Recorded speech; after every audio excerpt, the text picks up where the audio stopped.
আসসালামু আলাইকুম ওয়া রাহমাতুল্লাহ। আলহামদুলিল্লাহি রাব্বিল আলামিন ওয়াসসালাতু ওয়াসসালামু আলা রাসূলিল কারীম ওয়া আলা আলিহি ওয়া সাহবিহি ওয়া আহলি বাইতি আজমাইন, আম্মা বা'দ। বাংলাদেশ জামাত ইসলামী ঐতিহ্যবাহী কুষ্টিয়া জেলা শাখা আয়োজিত আজকের এই বিশাল কর্মী সম্মেলনের সম্মানিত সভাপতি, সম্মানিত জেলা আমির, বিশিষ্ট শিক্ষাবিদ জনাব মোস্তাফা আবুল হাশেম, মঞ্চে উপবিষ্ট কেন্দ্রীয় আঞ্চলিক এবং স্থানীয় নেতৃবৃন্দ, আমার সামনে সমবেত সহকর্মী ভাই ও বোনেরা, আমি বলদের এই কারণে সম্বোধন করলাম, আয়োজনটা বলদের জন্য না হলেও বিভিন্ন জায়গায় আমরা দেখতে পাচ্ছি তারাও দূর থেকে, বিল্ডিংয়ের ভিতরে থেকে, ছাদের উপরে থেকে এই সমাবেশে সামিল হয়েছে। আমার সংগ্রামী সাথী বন্ধুগণ, জাতির বিবেক, সাংবাদিক ভাইয়েরা, শহীদ পরিবারের গর্বিত সদস্যবৃন্দ, সাম্প্রতিক আন্দোলনে এবং বিগত স্বৈর শাসন আমলে যারা আহত পঙ্গু হয়েছেন সেই সমস্ত সংগ্রামী সাথীরা, আল্লাহ তাআলার শুকরিয়া আদায় করছি যে আল্লাহ তাআলা মুক্ত পরিবেশে আজকে আমাদেরকে এখানে একত্রিত হওয়ার তৌফিক দান করেছেন। আপনাদের প্রতি কৃতজ্ঞতা জ্ঞাপন করছি। এই কুয়াশা ঘন শীতের সকালে আপনারা কষ্ট স্বীকার করে সকলে এখানে এসে সমবেত হয়েছেন।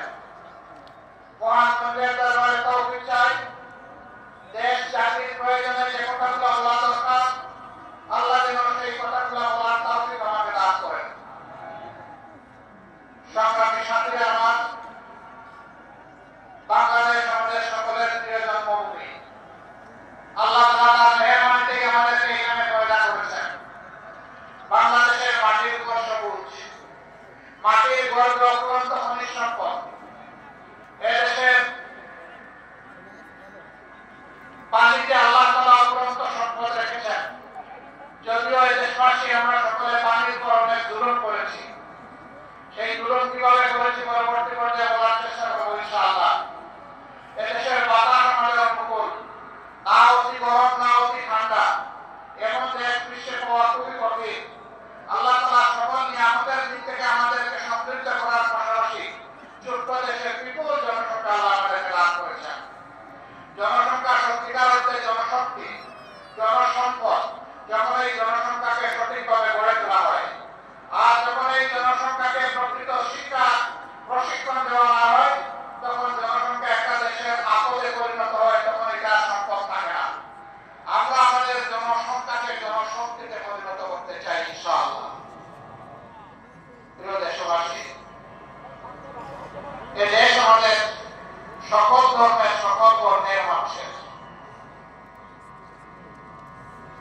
আমরা যুগ যুগ ধরে এই দেশে শান্তিপূর্ণভাবে পাশাপাশি বসবাস করে আসছি।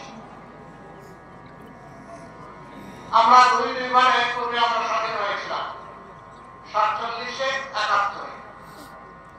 যারা এই স্বাধীনতার লক্ষ্যে জাতিকে ওয়াদা করেছিলেন যে সমস্ত অধিকার ফিরিয়ে দেওয়া, তারা কেউ অধিকার ফিরিয়ে দেয়নি। তারা কথা রাখেন, তারা দফায় দফায় জাতির সাথে বেঈমানি করেছে। জাতির প্রত্যাশা পূরণ হয়নি। বিশেষ করে স্বাধীনতার পর এখন পর্যন্ত, এই সালের 5ই আগস্ট পর্যন্ত যারা দেশের মুক্তিযুদ্ধ এবং স্বাধীনতাকে নিজেদের ঔরসী তালুক মনে করতেন, তারা চেতনার কথা বলতেন। চেতনার কথা বলে বলে এই জাতিকে তারা লুণ্ঠন করেছেন, গণহত্যা চালিয়েছেন। তাদের সন্তানেরা আকাম কুকাম করে ধর্ষণের সেঞ্চুরি পালন করেছে। দেশের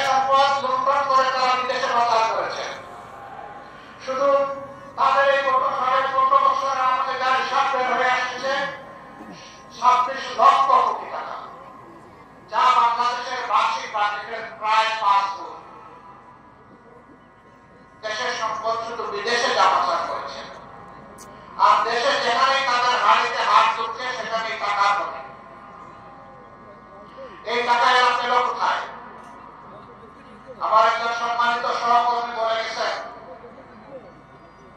তৎকালীন প্রধানমন্ত্রীর পিয়নের অ্যাকাউন্টে ছিল 450 কোটি টাকা।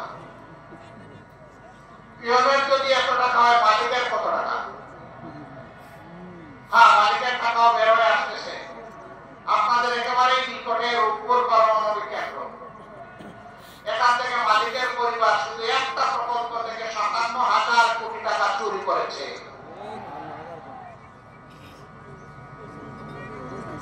এইভাবে যেখানেই মেগা উন্নয়নের কথা বলা হয়েছে, সেখানেই মেগা ডাকাতি করা হয়েছে।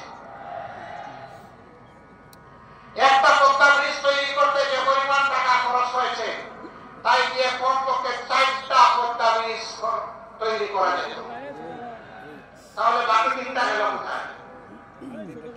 হিসাব একেবারেই পরিষ্কার। বিদেশের টাকা দিয়ে যারা, দেশের টাকা দিয়ে যারা বিদেশে বেগমপাড়া গঠন করেছেন, তারাই এই টাকা চুরি করেছে। কিন্তু চুরের মার বড় গলা। কুষ্টিয়া অবশ্যই এটা বলে না। কুষ্টিয়া কি বলে যে চুরের মার বড় গলা? কুষ্টিয়া কি মাঝে মধ্যে গরু চুরি হয়? সারা বাংলাদেশে হয়। আমাদের ওদিকে হয়েছে। গরিব এক গেরস্তের একবার প্রতি বলদ চুরি হয়েছে। তিনি খবর পেয়েছেন অমুক গ্রামের চুররা তার বলদ চুরি করে নিয়ে এসেছে। সেখানে গিয়ে তিনি দেখেও আসলে তার বলদ দুটো ওখানে একজন চুরের হেফাজতে আছে। গরিব মানুষ, এই দুটা বলদই তার জীবনের সম্পদ। এই যে অন্যের জমি চাষ করে যা পান, তার পরিবারের খোরাক দিবে। তিনি কিছু টাকা জোগাড় করলেন, বুঝলেন যে এমনি এমনি ছেড়ে দেবে না। গেছেন চুরের